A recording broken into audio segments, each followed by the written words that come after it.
en Laboratorio de Ideas, fuimos al lugar de trabajo del doctor Pablo Argibay, en el Hospital Italiano de Buenos Aires, y develamos juntos parte del misterio de las células madre, también conocidas como células STEM. Y después nos trasladamos a la ciudad de Santa Fe para visitar al ingeniero Ariel González y hablar de viviendas económicas y nuevos materiales para la construcción.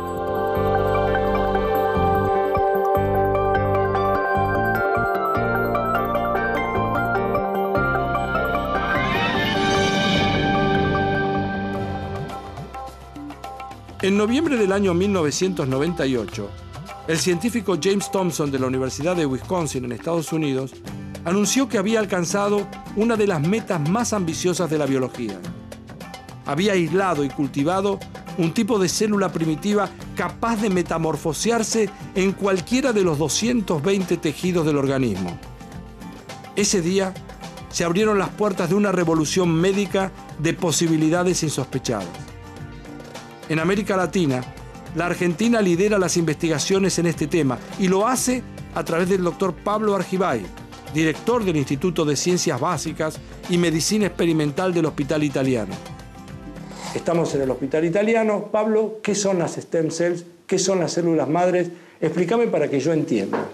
Claro, la metáfora esa de célula madre viene bien para explicarlo. Si uno se remonta a cuando se forma un individuo, la stem cell real, la célula madre real, es el ovocito fecundado. Es la primera célula que va a empezar a dividirse y va a dar origen al embrión. En una capa de ese embrión es donde están las células que después dan origen a todo el organismo. Esas son las stem cell embrionarias, son las stem cell de la polémica, porque son las que se obtendrían con lo que se llama clonación terapéutica o utilizando directamente cultivo de embriones. Una vez que el ovocito es fecundado, comienza a dividirse hasta formar el embrión, donde se concentran las células de todo el organismo en una sola capa. Las verdaderas células madre, o STEM, son las embrionarias y solamente pueden obtenerse por clonación terapéutica o mediante el cultivo de embriones. En la clonación con fines terapéuticos, se crean embriones humanos, deteniendo su crecimiento en determinado momento de su evolución para obtener un cierto número de estas células. Lo maravilloso desde hace unos años es que se empieza a ver que todos los tejidos del organismo tienen una reserva de células que tienen dos peculiaridades. Una es que se pueden mantener a ellas mismas, es decir, cuando se dividen generan una célula idéntica a ella misma. Pero si hay algún tipo de déficit, son capaces de generar células que sí son realmente las células madres, que van a terminar dando otro tipo de células que son las de cualquier parte del organismo. ¿Sería esa la célula madre por excelencia? En realidad se forma una especie de pelotita que en su interior tiene unas células que se llaman las del macizo celular interno. El término técnico. Esas células realmente, esas son las stem cell que van a dar origen a todo el organismo. El resto de esa pelotita es la que va a dar la placenta, va a dar otro tipo de tejidos del embrión que se conecta con la madre. O sea que ahí mismo están algunas células que van a ser las verdaderas células madre. ¿Cuántas son? ¿Puedo preguntarte en cantidad? ¿Hay alguna idea? No, en los primeros días justamente es una duplicación binaria de A2. En el día 5 del estadio de un embrión hay unos centenares. Rápidamente empieza a haber miles en la primera semana, decenas de miles en la segunda semana. Ya después empiezan a diferenciarse y van a dar origen a las capas del embrión y después a las diferentes células finales. Un momentito, porque quiero aprovecharte antes de que se diferencien. De esas, al principio, esas celulitas, en principio no se sabe si van a ser células ni de riñón, ni de hígado, ni de páncreas, neuronas o lo que fuere. ¿Son células que están en principio indiferenciadas? Sí, están indiferenciadas. El misterio o la gran línea de investigación va a ser descubrir eso que nosotros no vemos desde afuera, desde el fenotipo, desde cómo lo podemos mirar con un anticuerpo, cómo podemos ver, a saber, bueno, qué es lo que hace que esas que parecen todas iguales, unas terminen dando hueso, otras terminen dando el cerebro, otras terminen dando el hígado, otras terminen dando el páncreas. Porque es obvio que parecen ser iguales, pero algo en su programa genético debe haber que hace que vayan para un lado o para el otro. Aproximadamente 4 días después de la fertilización y luego de varios ciclos de división de la célula, las células madre o STEM comienzan a especializarse, formando una esfera completa de células llamada blastocisto. Dentro de la esfera hueca hay un grupo de células que forman el macizo celular interno. Esta masa interna de la célula es capaz de especializarse en la mayoría de los tejidos del organismo. Habría dos hipótesis de trabajo. Una es que realmente son indiferenciadas y con un proceso de azar, algunas de ellas proliferan, algunas se mueren, y las que van proliferando, de acuerdo a lo que otras células que están por alrededor liberan algunas sustancias que las inducen a cambiar, ahí se empezarían a formar las diferentes capas. Otra hipótesis es que no, que hay un programa previamente establecido en el cual nosotros creemos que son todas iguales, pero hay una orquesta de genes que se está prendiendo y apagando en una forma coordinada y que va a decir realmente, esta que hoy parece una stem cell, igual que la de al lado, no va a terminar dando origen al mismo tejido. Eso hoy por hoy, ir a descubrir ese misterio del mapeo, se sabe cuáles son los genes, que hay genes del homeobot, genes de otro tipo que son los arquitectos, pero ¿qué hace que en cada momento, cada célula termine siendo una del páncreas y no una de la vía biliar que está al lado? Realmente no está totalmente descifrado.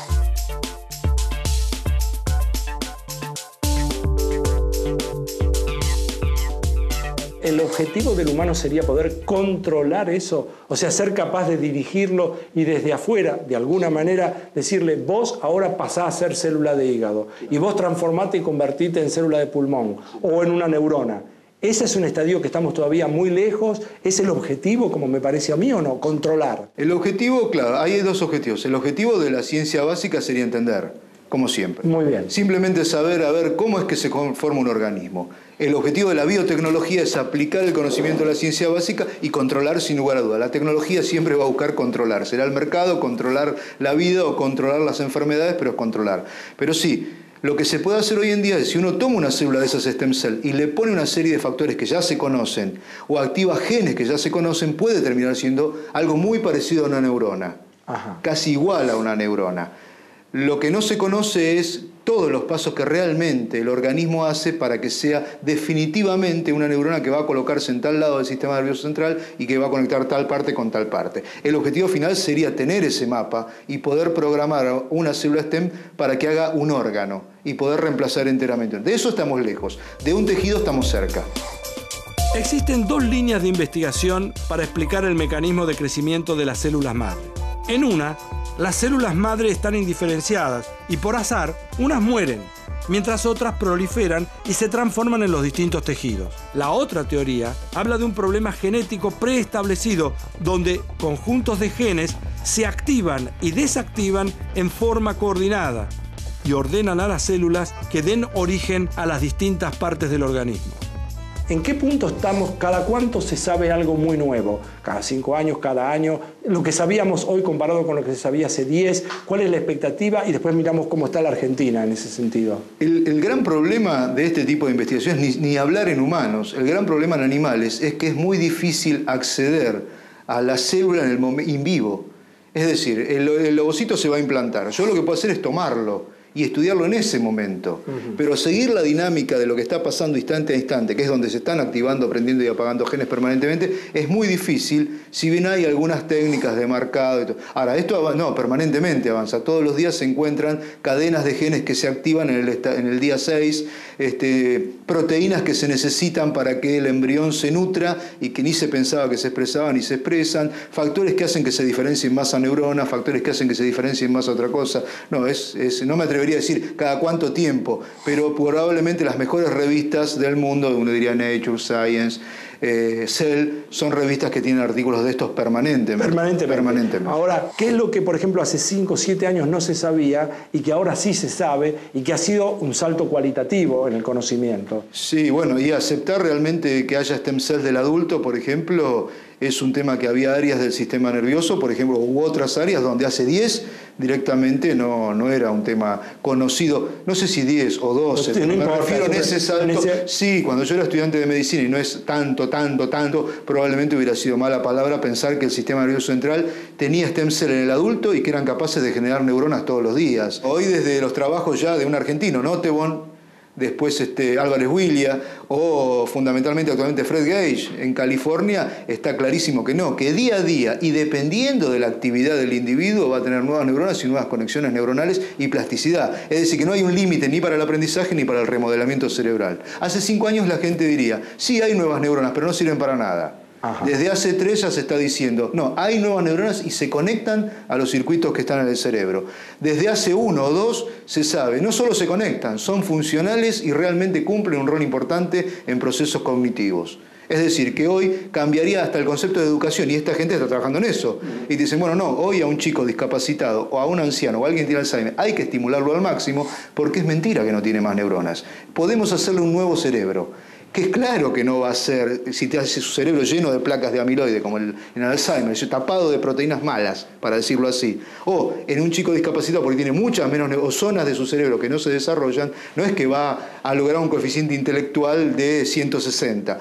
Es muy probable que pueda incorporarse a la sociedad y desarrollarse en sociedad. Eso es lo que alguna vez charlamos con alguien que se dice la neurofilosofía, las implicancias filosóficas de la neurobiología. Esa es tremenda, porque era de decir, vos naciste con esto y te quedaste ahí, a decir, no, nunca terminaste, y si seguís aprendiendo, si te seguís desarrollando, aún la actividad física es mejor antidepresivo que muchos antidepresivos.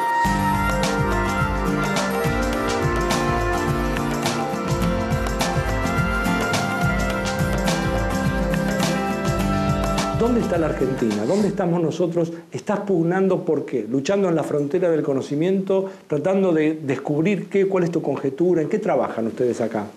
Nosotros, en este momento, nuestro interés primordial del grupo de stem cells es en humanos, en stem cell humanas del adulto, es descubrir el patrón genético por el cual una stem cell que viene de una capa, como es el ectodermo, una capa del embrión, del mesodermo, puede terminar siendo una célula que debería haber venido del ectodermo, como es una neurona. Es decir, porque una célula que parecía, según la biología clásica, que tenía que terminar dando algo del hígado o de tejido fibroso, termina dando una neurona.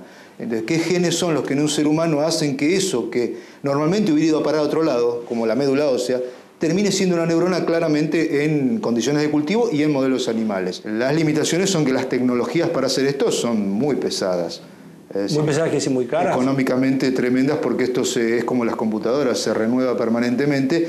Y creo que la única solución para la Argentina va a ser hacer redes de investigadores donde haya un solo equipo de última generación en un instituto y puedan usarlo todos, otro en otro instituto, hacer redes realmente de trabajo interdisciplinario y aún de cooperación económica, porque si no, no hay grupo, no hay el grupo más poderoso de la Argentina. En cuanto a fondos, no va a poder nunca competir con los grupos de afuera.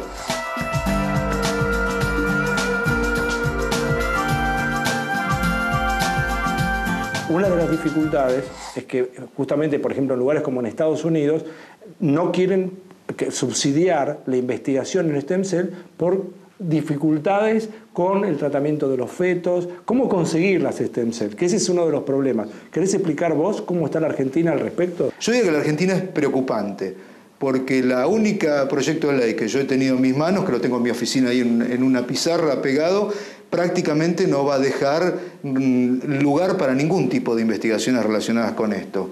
Es decir, ni la clonación, ni la manipulación casi de un ovocito.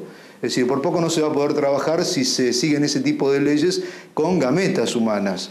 Entonces es como que vamos a ir a contramano aún de países con marcada influencia de la Iglesia. ¿Qué es lo que te iba a decir ahora? ¿Cuánto se opone la Iglesia en la Argentina? Bueno, la Iglesia tiene ya su postura filosófica, es muy clara. Del momento que un espermatozoide tocó un ovocito es una persona, con lo cual ya es intocable. Lo que ha hecho países como España es decir, está bien, esa es la postura de la Iglesia, nosotros tecnológicamente vamos a seguir trabajando en esto. Y la clonación terapéutica es peor, porque en la clonación no hay dos gametos. En la clonación uno tiene un ovocito y una célula adulta de la misma persona, con lo cual es difícil decir que eso es una persona desde el concepto religioso tradicional. Sin embargo, igual el pronunciamiento ácido es lo mismo. Cualquier manipulación que intervenga un gameto, si es cruzado con cualquier otra cosa, ya no puede trabajarse en eso. Tenés que explicar lo que es un gameto a esta altura. Un gameto es un espermatozoide o un óvulo.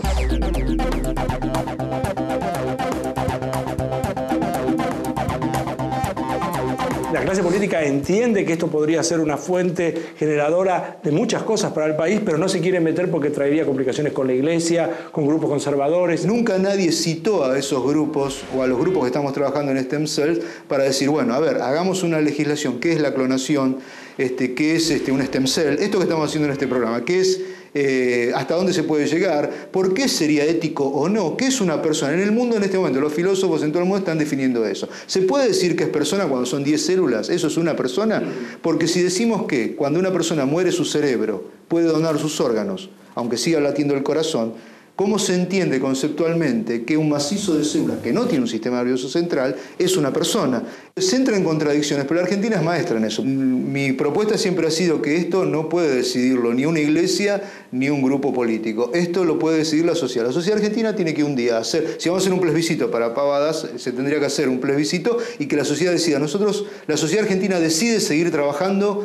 Y como encima lo financia la sociedad argentina, dado que los fondos de investigación estatales son de la sociedad argentina, debería decir que este país quiere embarcarse en esto. Me voy del laboratorio de Argibay con muchas más preguntas que las que traje y con la sensación de que nuestro país tiene un largo y auspicioso camino por recorrer en este terreno.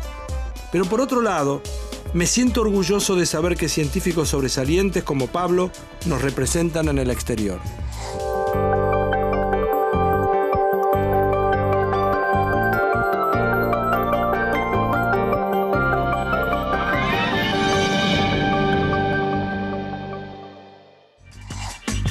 En la Universidad Tecnológica Nacional de la ciudad de Santa Fe funciona un centro que, a lo largo de más de 24 años, ha recogido una amplia experiencia en el campo de tecnología de la construcción y la vivienda de interés social de bajo costo. Esta vez estoy en un lugar que se llama CECOI. ¿Cuántas iniciales, ¿no?, que hay en todos lados? Centro de Investigación y Desarrollo para la Construcción y la Vivienda. Y estoy con el ingeniero Ariel González. Ariel, ¿qué es lo que se hace acá? ¿Por qué se llama así? ¿Qué quiere decir Centro de Investigación y Desarrollo para la Construcción y la Vivienda? ¿De quién depende? ¿De la UTN esto? Esto depende de la Universidad Tecnológica Nacional. Tiene su sede en la Facultad Regional Santa Fe, en este lugar donde estamos ahora. Y bueno, muchas siglas, pero en realidad eso es un poco la síntesis de lo que hacemos. Fundamentalmente es investigación y desarrollo en tecnologías de bajo costo y materiales de bajo costo para la vivienda. Esto lo podemos dividir en tres áreas. Por un lado, la parte de investigación de materiales de construcción. Mejorar las aptitudes, mejorar los rendimientos, generar tecnologías de producción más sencillas. Por otro lado está la parte tecnológica, que es el desarrollo de sistemas constructivos aptos para ser empleados por pequeñas empresas, autoconstrucción. Y por otro lado, un área de servicios a terceros que cubre lo que el mercado local no cubre. Ensayos específicos, desarrollos a medida, etc. Esto evidentemente tiene que tener una ligazón, un cable a tierra con lo social. O sea, acá hay efectivamente un grupo de personas que está decidida a colaborar tratando de resolver problemas que tienen los argentinos o que tiene la gente que vive en la Argentina, pues no sé si somos todos argentinos. Sí.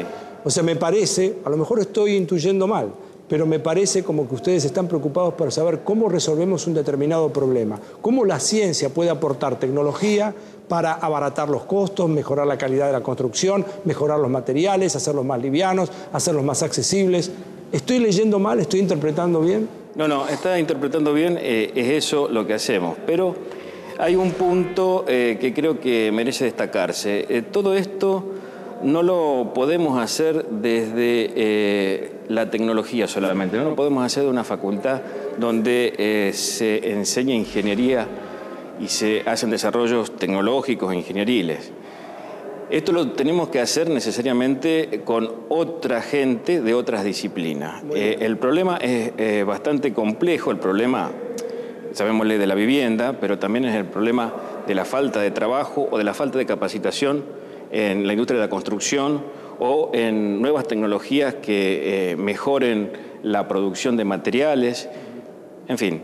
Es un problema interdisciplinario. Es un problema interdisciplinario. Hemos tenido la oportunidad desde hace ya unos cuantos años de poder trabajar en conjunto con ONG, con el Estado, con otras instituciones que nos han permitido, bueno, abordar la problemática y llevarla al campo, a dar una solución, una respuesta a la problemática. Nuestros desarrollos no tienen solamente parámetros tecnológicos, sino tienen parámetros culturales, sociales, antropológicos, que van orientando qué es lo que realmente se necesita. De pronto no solamente se necesita tecnología, se necesitan otras cosas, comprender el problema y adecuar una tecnología existente, no desarrollar una nueva. Va a parecer un poco raro lo que le voy a decir, pero yo como tecnólogo digo que tecnologías sobran por ahí. Creo que el desafío es encontrar la tecnología adecuada a cada situación, a cada entorno cultural, a cada entorno social y, llegado el caso, adecuar tecnologías existentes.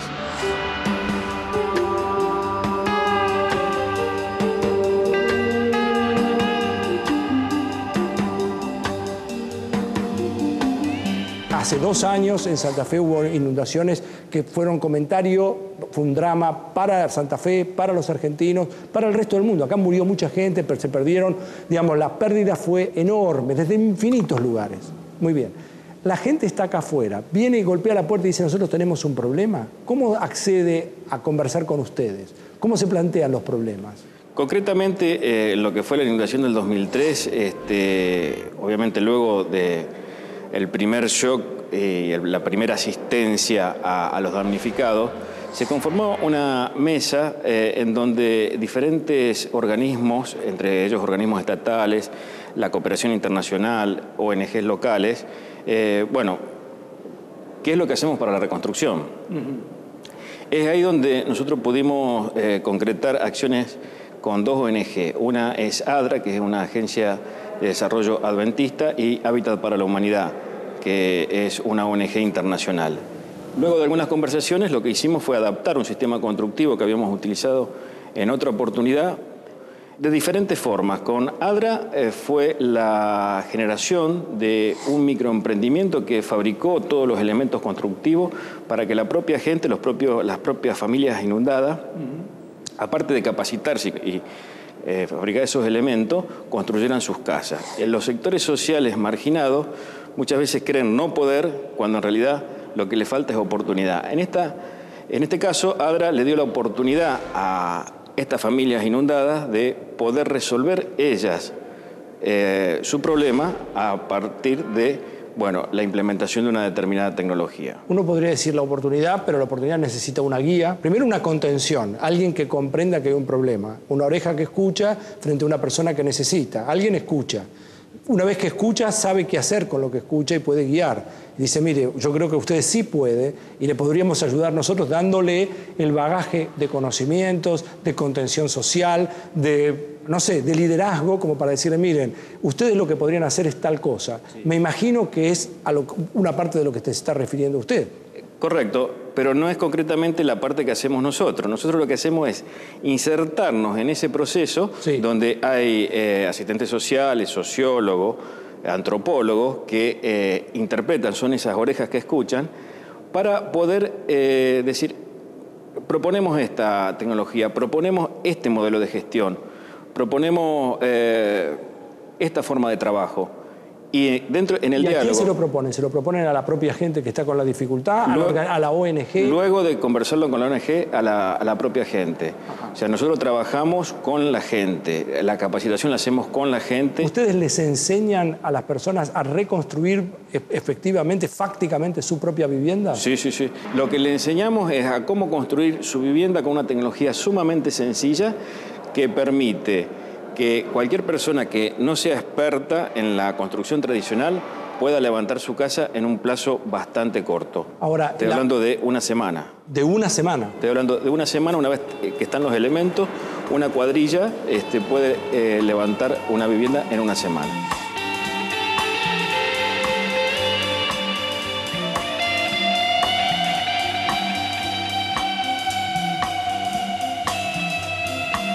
Tecnología de tierra. ¿Qué quiere decir esto? ¿Por qué hay tanto orgullo en esto?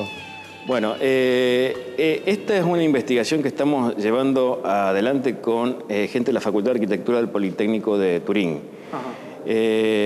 A partir de una inquietud del primer mundo que resuena en los países en vías de desarrollo, de hacer ambientalmente sustentable, económicamente sustentable también, las tecnologías de autoconstrucción o de construcción, para no encasillarla. ¿Qué es lo que estamos desarrollando? Estamos buscando materiales que tengan el menor impacto ambiental. Pero el primer material que nosotros desarrollamos con bastante resultados concretos es hormigón celular. Ajá, ¿qué quiere decir? Es un material que emplea cemento, arena, espumígenos y incorpora aire. Esto lo hace una esponja de cemento. Ajá. Que es mucho más liviano que el cemento estándar. Es mucho más liviano y es mucho más aislante térmico. Este material es conocido desde hace mucho tiempo. ¿Cuál es la innovación? La innovación es proponer una tecnología sumamente sencilla para su fabricación que permita que este material sea fabricado por la misma gente, por cooperativas, por grupos de vecinos. ¿Tuvieron éxito? Sí. De hecho, con Cáritas, hace algunos años, se promovió un plan de autoconstrucción de viviendas empleando esta tecnología, que, bueno, actualmente debe haber más de 100 viviendas construidas por los propios usuarios, con un material que en principio es de uso restringido a otro sector social.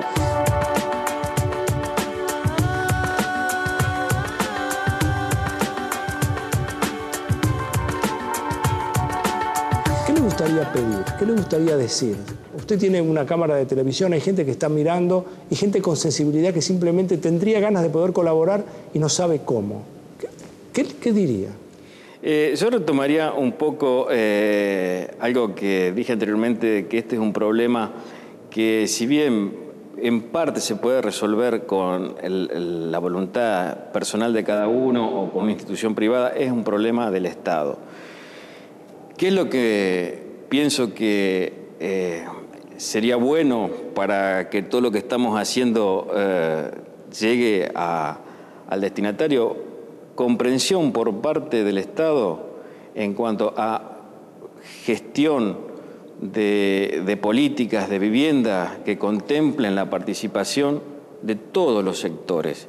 Y al hablar de todos los sectores estoy hablando de la empresa, estoy hablando de la pequeña empresa, estoy hablando del usuario, del beneficiario, del habitante, estoy hablando de los municipios y estoy hablando de las universidades y estoy hablando, bueno, de todo el mecanismo de producción de vivienda y de mejoramiento del hábitat. Una vivienda digna y la posibilidad de gozar de los servicios esenciales es un derecho que todos los argentinos debemos tener garantizado.